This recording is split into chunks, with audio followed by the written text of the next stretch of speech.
right, guys, welcome back to the channel and welcome back to Black Ops Cold War. And in today's video, I'm going to be covering my top 5 assault rifles here in the game. Keep in mind, I've already done this with the SMGs and I've talked about this. These are statistically my favorite and my best assault rifles in the game. Yours can be different and that's completely okay. A lot of this comes down to preference, but I know a lot of people really enjoy my setups. Let's start with number 5. Alrighty, so at number 5, we're going to have the XM4, a reliable type of weapon. This was once the meta in this game, but as they added new weapons into the game and did some weapon balancing, this kind of shot down the list a bit. It's still very well-rounded. It's good at close range and medium range, and it of course is good at long range because we have very low recoil. So we're going to be starting here with an optic, and as always, this is going to be a preference. Personally, I really like the Microflex LED. That's kind of always the optic I go to when it comes to assault rifles, but feel free to use whatever it is you're comfortable with this attachment. For the muzzle, you want the infantry compensator, giving you 15% to your vertical recoil control. This is going to significantly help you in the longer ranges.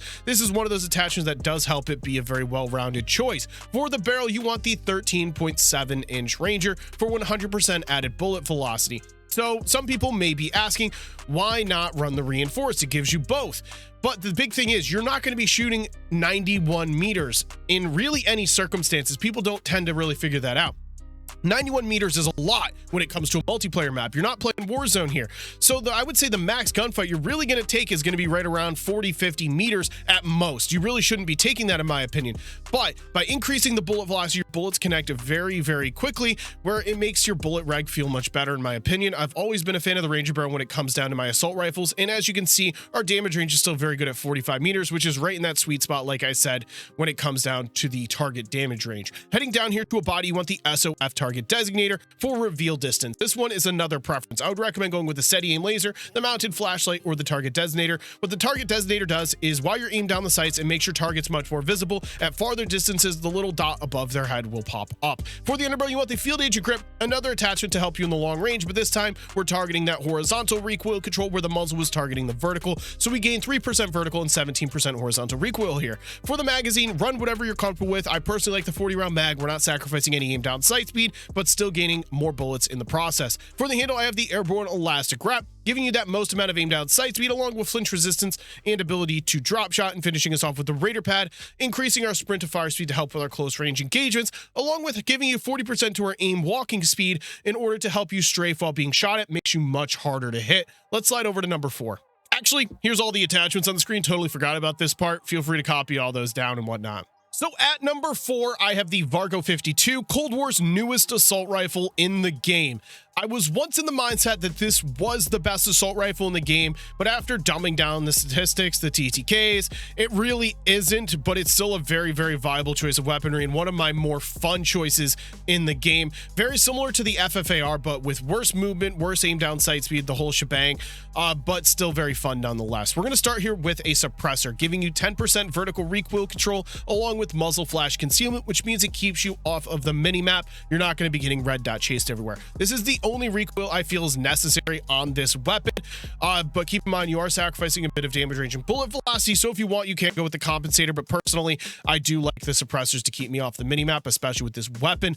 It's not really too big of a deal in my opinion. For the barrel, we're going to be going with the reinforced here to give us effective damage range and bullet velocity. Now I decided to go with the reinforced on this one because if we look at the stock damage range, it's at a measly 27.93 meters, which it's outside of that sweet spot that I was referring to of 40 to 50 meters, but you can see that great fire rate at 800 rounds per minute. By increasing our damage range here, it's much more viable at medium and long range, and now our bullet velocity is also up to a nice 875 meters per second. Heading all the way down here to a magazine where I have the 40-round mag. I like that fast aim down sight speed, but again, you can run whatever it is you want here, whether it be the 50-round fast mag or even the 50-round mag for some extra bullets. Heading down here to a handle, you're going to want the Grew Elastic Wrap once again, a very common attachment on the channel just because it gives you the most amount of aim down sight speed, but we also get that flinch resistance and ability ability to drop shot, and it brings our aim down sight speed to 210 milliseconds, which is quite good after everything's said and done.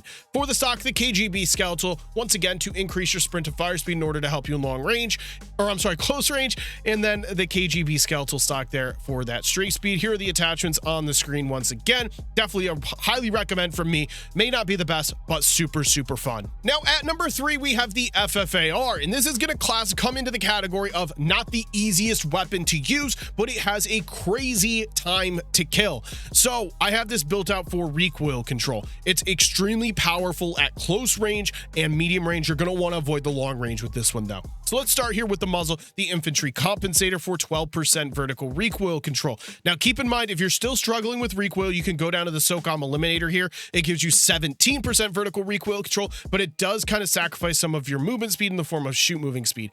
So keep that in mind. I would recommend these two, however. Heading down to the barrel, you're going to want the 20.3 inch takedown for 80% added to your effective damage range, bringing it up to 22.86 meters. You may be looking at that and thinking, well, how is this weapon so good if the damage range isn't that great? Like I said, look at this weapon. It's most effective at close and medium range, meaning that damage range isn't a massive deal. It still has AR-like tendencies at the end of the day. That fire rate is what really puts it over the top. 909 rounds per minute. That's absolutely nuts for an assault rifle. Now, I'm going to quickly show you what the effective damage range is here. Without the barrel, it's at 12.7. That's pretty freaking bad. The takedown is by far the best option here. Heading all the way down to an underbarrel, you want the field agent grip. That's going to help again with that recoil control. Between this and the muzzle, you really shouldn't have too many problems. Like I said, avoid the long range fights. For the magazine, I have the 44 round mag.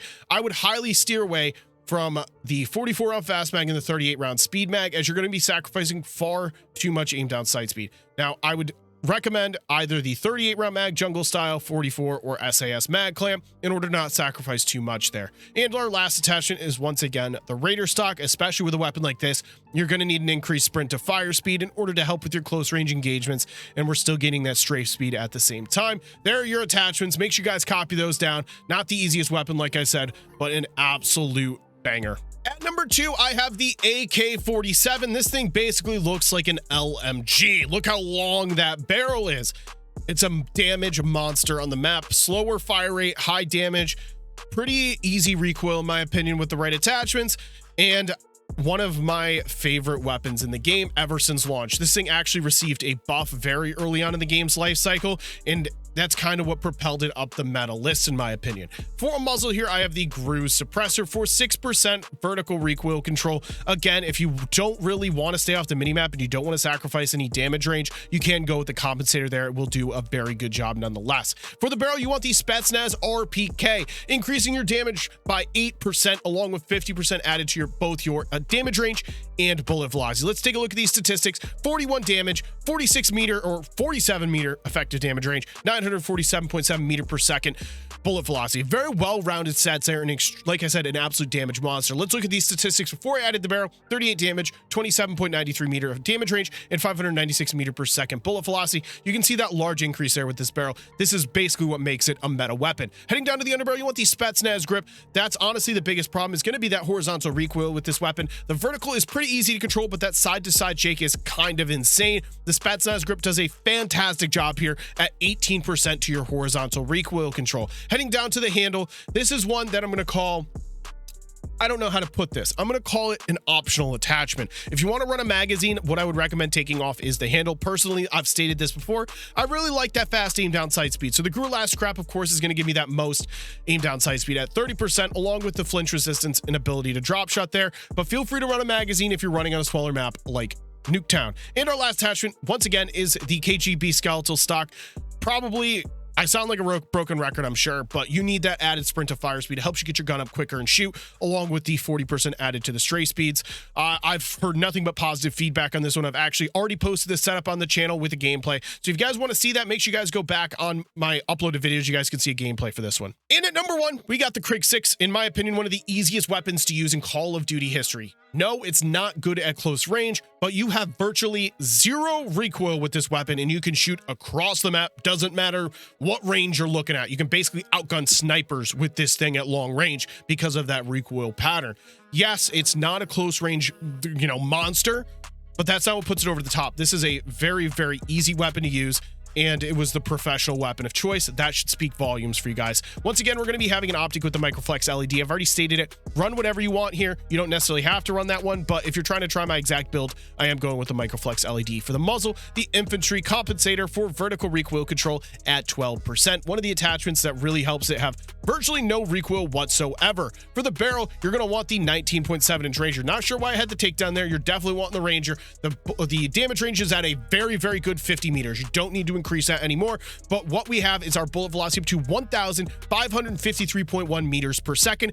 That is virtually hit scan. That's why this weapon's so good at range. Your bullets you shoot, and they basically connect at all ranges. Heading down here to a body, once again, stick between the steady and laser mounted flashlight or SOF target designator. I personally like the target designator, like I stated. For the underbarrel, you want the field agent grip, the second recoil attachment of the build, giving you 5% vertical and 20% horizontal recoil control.